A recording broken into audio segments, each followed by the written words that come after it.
স্ত্রী হবে কেন? কোমল, নমনীয়, শুনবে, আনুগত্য করবে।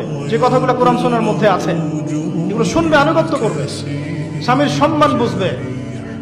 সারাদিন স্বামী বাহির থেকে কষ্ট পরিশ্রম করে বাসায় ঢোকে, তার চেহারা দেখলেই যেন সব পরিশ্রম ভুলে যায়, এমন হবে স্ত্রী। একজন উত্তম জীবন সঙ্গিনী খুব গুরুত্বপূর্ণ জিনিস পৃথিবীতে। সে যদি ভালো হয়, নেককার হয়, সৎ হয়, আপনি দুনিয়াতেই জান্নাতে থাকবেন ইনশাআল্লাহ।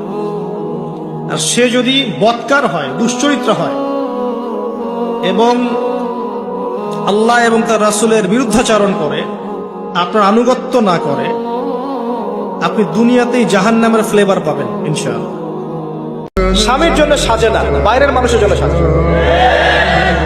অথচ সাহাবীরা বাসায় আসতেন, স্ত্রীরা সেজে গুজে বসে থাকতেন, আহলান সাহলান করতেন। যখন আপনি স্বামীর জন্য সাজবেন না, স্বামী তো বাইরের মানুষকে দেখে তখন চোখ তৃপ্ত করবেন, স্বাভাবিক। স্বামীর জন্য সাজুন, স্বামীর জন্য প্রেমময়ী হয়ে যান, স্বামীকে আদর, ভালোবাসা, মহব্বত করতে শেখেন। খালি সারাদিন এইটা লাগবে, ওইটা লাগবে, চাপ দিতে থাকলে তো স্বামী আগ্রহ হারিয়ে ফেলবে।